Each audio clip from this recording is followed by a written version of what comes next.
I just had a very interesting conversation, with the YouTuber. You guys probably know of him and watch his channel. He has over 10,000 subscribers, and he hit me up in the email, and I was shocked at first. I was like, "Yo, that's cool." And I haven't heard from him in a little bit, but he hit me up, and said, "Can we talk on the phone?" So we talked on the phone, and pretty much, we had an interesting conversation, and we're just talking about how like this world is just so there's so much oppression. It's like we live in a system that it doesn't reward truth. It rewards lies and deception, and how you can have the most talented people be in some of the most worst circumstances and dealing with some of the most terrible issues.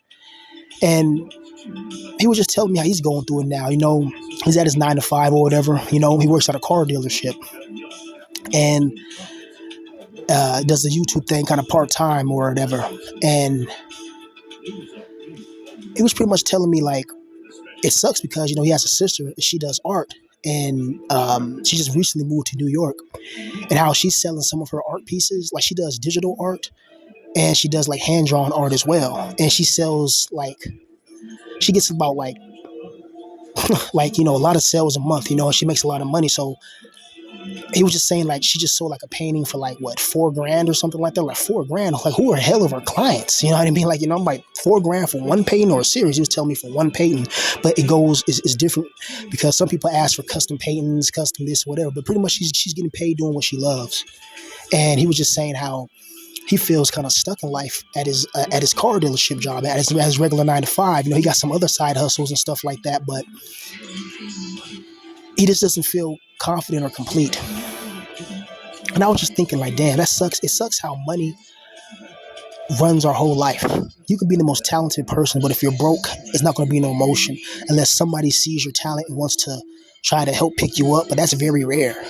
And a lot of people, they kind of just, they're in it for themselves. This world is filled with a bunch of vile, selfish, and evil, and sadistic, twisted people. That's just the world we live in. That's just the realm we live in. And it's unfortunate. But just think about it. Like, without money, how many people would be controlled, quote unquote? And people will say, well, society will fall down. Nobody want to fix cars or do this, that, and the third. But I was thinking about some type of trade or barter system or something like that, where if you're a car mechanic, somebody's car break down, you fucking, I don't know, bake them a cake or teach them how to grow fucking carrots or apples or something like that, or give them some apple seeds so they can plant food or something like that. They fix your car, give them some seeds, they have an apple tree in their backyard, or teach them how to grow potatoes, fruits, vegetables, or something like that they can benefit in the long run, or maybe give them a damn cow, or give them an ox to help, till the land, or give them a new tractor or something like that. It has to be some type of replacement. I'm just throwing out ideas out there, but it just sucks that so many people, bro, in this world are oppressed. I see some of these third world countries and how they have to live in poverty and squalor. And you see some of these first world nations. You look at the history of these first world nations, and you learn how they built their wealth, how they got their influence, and it was through the utilization and integration of violence, point blank, period. And they say, that they like to preach that violence is never the answer and stuff like that. But if you look at the history of America, that's how America got on top. Look what they did to the Native Americans when they gave them the smallpox blankets. That was biological warfare. Not the first time in history, because Genghis Khan and other ancient conquerors used that. They'll take decaying or diseased bodies and they'll throw them over the castle walls or throw them over the castle city towns, and then people will get sick from those diseases and dead corpses spreading through the water system and all of that. So biological warfare has been around for a long time. I think even Alexander the Great did that, if I'm not mistaken. I think it was that city called Tyre. Was that city when Alexander the Great pretty much be like, there was like two cities, and like Alexander the Great was like an old city and a new city, and the new city was like on the island, and the old city was on the main peninsula or continent.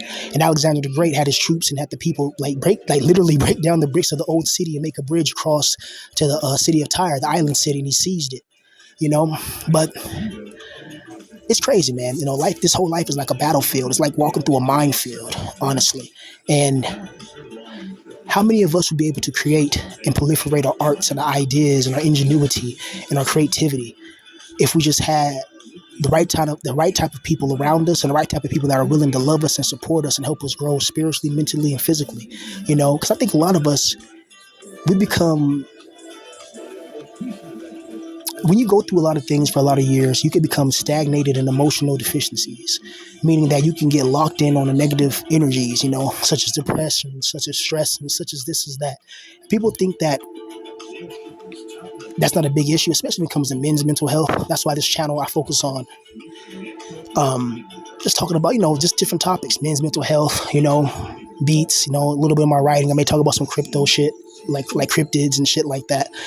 Not cryptids, like mysterious monsters and stuff or whatever. Just talk about things I want to talk about. That's always what my channel is about. Just talk about what I want to talk about, And I'm happy that you guys are enjoying the videos and stuff. And thank you guys for, supporting me even after my main channel got nuked by JTube, unfortunately. So I appreciate you guys. But if you look at the system, man, it's all oppressive. From an early age, they train your mind to be obedient to the system of oppression. They never tell you to think outside the box.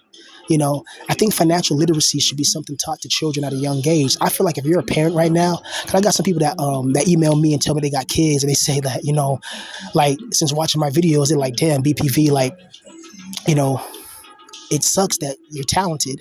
And these are people saying it. People are telling me that I'm talented. So I don't never say, I'm just so I got this skill or this attribute. No, I let people say it. I may, like, when you're good at something, but you rather let other people speak for you. Let the crowd call you what they want to call you, right? But this person was like, people would tell me, they have kids and shit, like 10-year-olds or 11-year-olds, and they'll tell me, like, bro, like, I tell them to make YouTube videos and follow their dreams young, because I want them to be financially independent and not dependent on creating and establishing and uprising somebody else's dreams or whatever. And I'm like, I understand that, man. And especially now, because we didn't have YouTube when I was a kid. And a lot of us, when we were children, we didn't have no YouTube and all that. So it wasn't like you make videos and they can finally make money off of it and stuff like that, But it sucks that how money can keep you, like, money, the lack of it can keep you trapped, It sucks that if I just had $1 million right now, I can escape the situation I'm in right now and actually do what I truly want in life.